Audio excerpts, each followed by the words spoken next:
Hey everyone, it's Coily Diaries back with another video. If you're new to my channel, welcome. Be sure to subscribe, like, share this video. You don't know who you help. To my returning subscribers, you know I love you guys. In this video, I'm going to be talking about a somewhat touchy subject, and that is 12 reasons why I no longer do DIYs for my natural hair. I know. For people that have followed me for years, you know that I have shared a lot of videos about deep conditioners, hair growth remedies, a lot on how to care for your hair with products that you find in your kitchen. However, I have slowed right back down, and I believe there is valid reasons to why I have had to do that, and I'm going to explain all that in this video. If you love DIYs, don't come for me. Please listen to the full video before you come for me in the comment section. Without further ado, let's get into this video.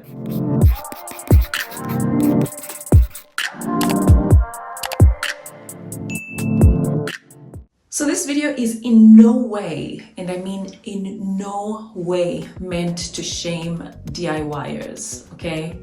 I believe that DIYs or natural hair products that you whip up in your kitchen are probably one of the most potent and one of the most effective products when it comes to caring for our natural hair. Okay, they're effective. Even the products that we actually buy from the stores, etc., a lot of them started in the kitchen, guys. A lot of them do contain botanicals, natural ingredients from the garden. Okay, so this video is not to say stop using DIYs or, you know, to shame or bash people that use DIYs at all. I personally have shared a lot of videos on how to care for your hair with natural products from the kitchen, DIYs from the kitchen. I still believe them to be effective. I still believe they can help somebody out there. They were effective for me, and hence that's why I shared them. I found a lot of benefit using DIYs. So I just want to get that out of the way, make it clear before there's any confusion. DIYs, natural products that we whip up in the kitchen, remain the most effective and the most potent, the most chemical-free, no nasties, concoctions you can ever find on the planet. And for that, if you DIY, round of applause. If you're somebody that has got issues or is sensitive to a lot of chemicals, etc., DIYs might be the thing for you, whipping up things in the kitchen. I mean, my spritz, for example, is actually still a DIY in and of itself because it's glycerin, aloe, and water, you know. Yeah, I didn't buy it from the store. The oil that I use on my scalp, that's a concoction that I made up in the kitchen, but I'm speaking more around, you know, rice water, you know, deep conditioners, shampoos, like hot oil treatments, things like that, that you whip up in the kitchen with herbs and natural ingredients from the garden, that kind of thing. So I hope I've cleared that up, and I hope there's no confusion as to my belief and my stance about the effectiveness and the place of DIYs. Having said that, however, over the years, I have found that more and more there are reasons for me to slow down or cut down when it comes to DIYs, and I'm going to outline and explain those to you one by one. The first one being time. DIYs require time, they require research, they require effort. I just don't have the time, like zero. So that's reason number one. I just can't take myself to the kitchen to do all that at this stage in my life. Number two, I know that a few people that I've seen on YouTube have taken the initiative to go and buy pH testers or testing sticks. I have not done that. Over the years, I didn't do that. And I believe I almost caused quite serious damage to myself by not testing the pH of my DIYs. And I'm going to share with you the biggest reason why I've stopped further down in the video. And guys, you want to hear this. So do stay until the end.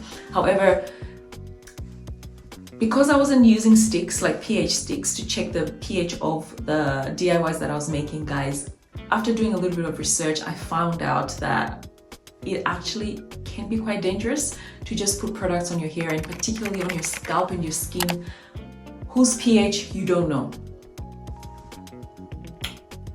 yeah,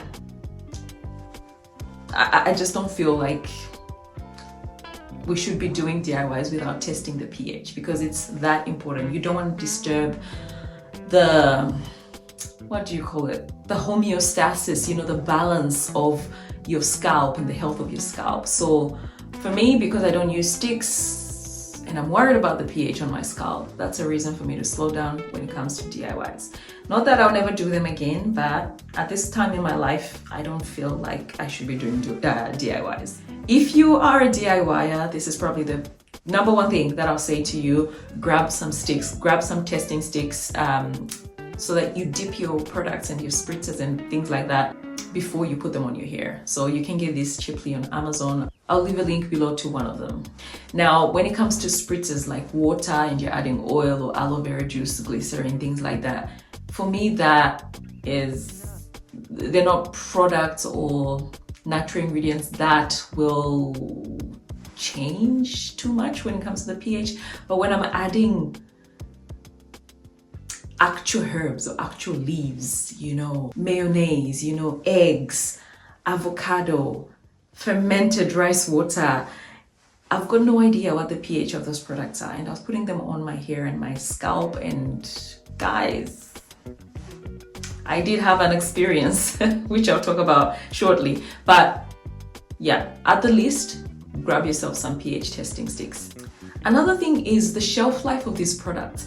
A lot of us shared information based on our experiences. So if you used it for maybe a month, you whipped up a DIY conditioner, for example, you used it for like a month and you froze some of it, it was fine, and you used it again, no problems. However,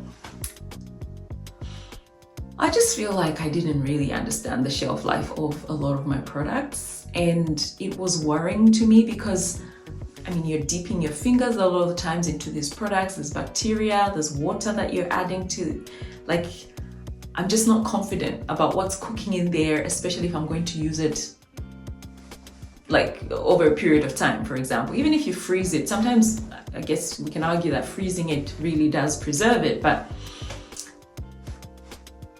I just don't feel like, I really don't feel like I knew the shelf life of the products. And for that reason, I feel like I need to take a step back from DIYs. The mess. DIYs are messy, guys. Messy, messy, messy on the floor, in the hair, on your hands. I guess it does coincide with the fact that I don't have a lot of time, but really the mess, I'm not ready to deal with, period. And in line with the mess, the clutter as well. With DIYs, you kind of need a lot of containers, mixing jars, mixing this, little packs and things to put things in the fridge and in the freezer.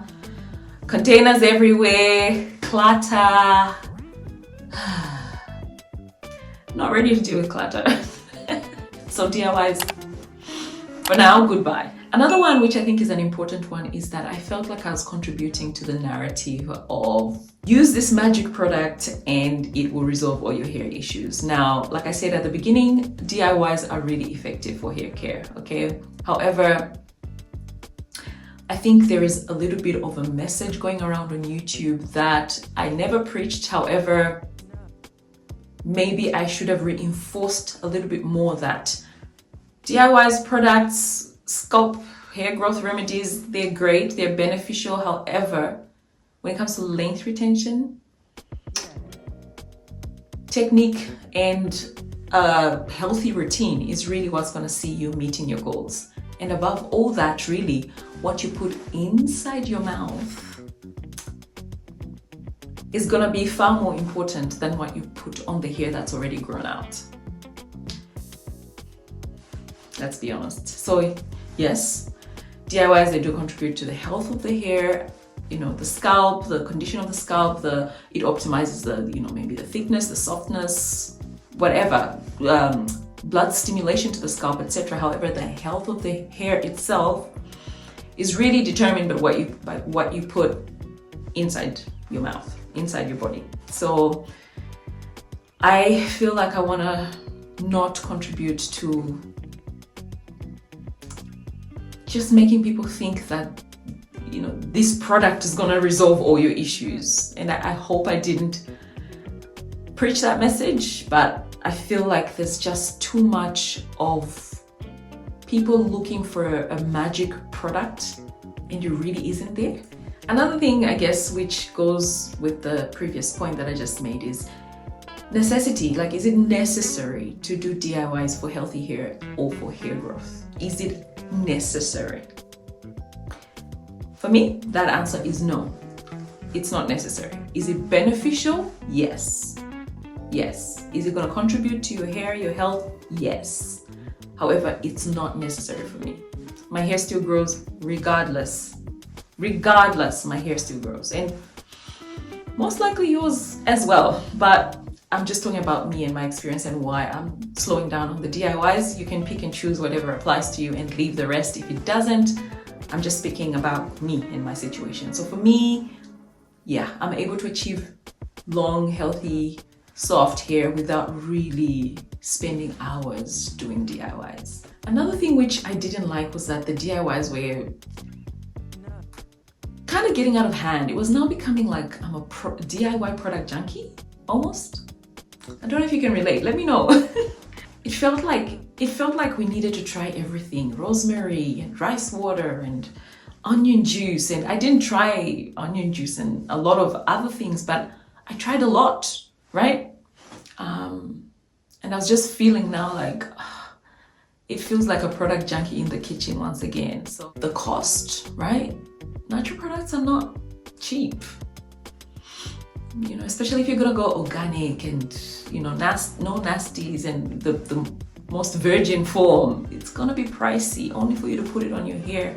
Like, I would rather eat avocado and eat all those organic foods to nourish the body than to put them on my hair. And I feel like because they're not that necessary for the health and the growth of my hair, I'm sort of thinking that I don't need to spend too much on them. So that's another reason. I'm leaning a lot towards a simple and uncomplicated routine that works for my lifestyle, my busy mama lifestyle at the moment, and therefore DIYs do not fall anywhere in that category of simple because they require work, like I said before. So adopting a simple routine has been one of the reasons that I have slowed down or stopped using DIYs. Another one, which I think is pretty important, is expertise.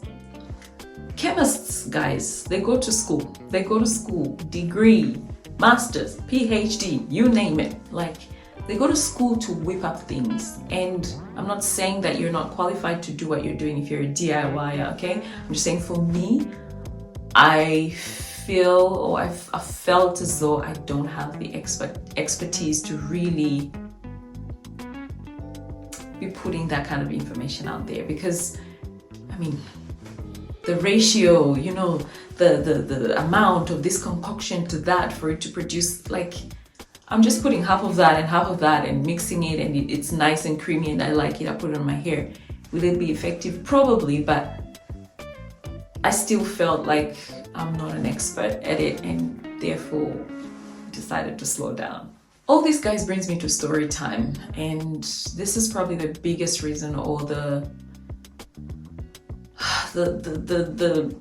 event, I guess, that really made me decide to stop. About 2 years ago, I made, I can't remember what it was. I think it was an avocado dip conditioner or something. What was it? I'm trying to think. It was some DIY, okay, that I had whipped up in the kitchen, and I decided I'll leave it overnight in my hair. Bad decision. Woke up the following morning, hold on, it was something with cayenne pepper in it. And woke up the following morning, my scalp was on fire. I had blisters and my follicles were actually getting infected around the back here. I'll put a photo for you guys to see what I'm talking about. I felt like I was gonna lose my hair. Seriously, yeah. I was just like, yeah, we can't be doing this. And if you're a DIYer, I would just say, do not sleep with your DIYs. I wouldn't. I stopped doing it because, I don't know, it's just too much time, especially if you don't know the pH and, you know, you don't know what the shelf life is. I mean, the risk of having fungal infections and things building up on your scalp. There is a real risk. So that experience really freaked me out, and I decided to really slow down when it comes to the DIYs. And yeah, I decided, look, focus on the simple routine, focus on length retention, focus on my own health internally, and leave it at that. So yeah, that's my story. Like I said before, DIYs have their place. DIYs are effective. If you're an expert and you feel like you've been doing it for a long time, you've got a hang of things, you're using your pH sticks, you do, go for it. I believe DIYs can be really effective, and at the least, like I said before, do get yourself some pH sticks, guys. You gotta do it. Number 2, do not sleep overnight with the DIYs. I really, from my own experience, I would encourage against it. Another thing is try and use your products all like at the same. Use your products in one session. Don't put some in the freezer and whatnot. Like, you can, but just to be safe, I feel like just try and just make enough for that session, for what you need, you know. As for me, I will continue to use my DIY spritz and my oil anti-itch with essential oils that I use. However, I will definitely be staying away from whipping up my own deep conditioners and, you know, putting avocado and that in my hair. Yeah, it's not my thing. I don't feel qualified at the moment, and for that reason, it's a no. I hope you enjoyed this video, guys. Do let me know, are you a DIYer? What's your experience? Are you finding really great benefit, you know, or results with DIYs, or have you had a bad experience like me that has sort of freaked you out? Leave a comment below, let me know what your situation is. Everybody is allowed to do what they want to do. If you're a DIYer, go for it. Don't bash people that have got different regimens. We can all coexist. It's possible. Until next time, it's Coily Diaries.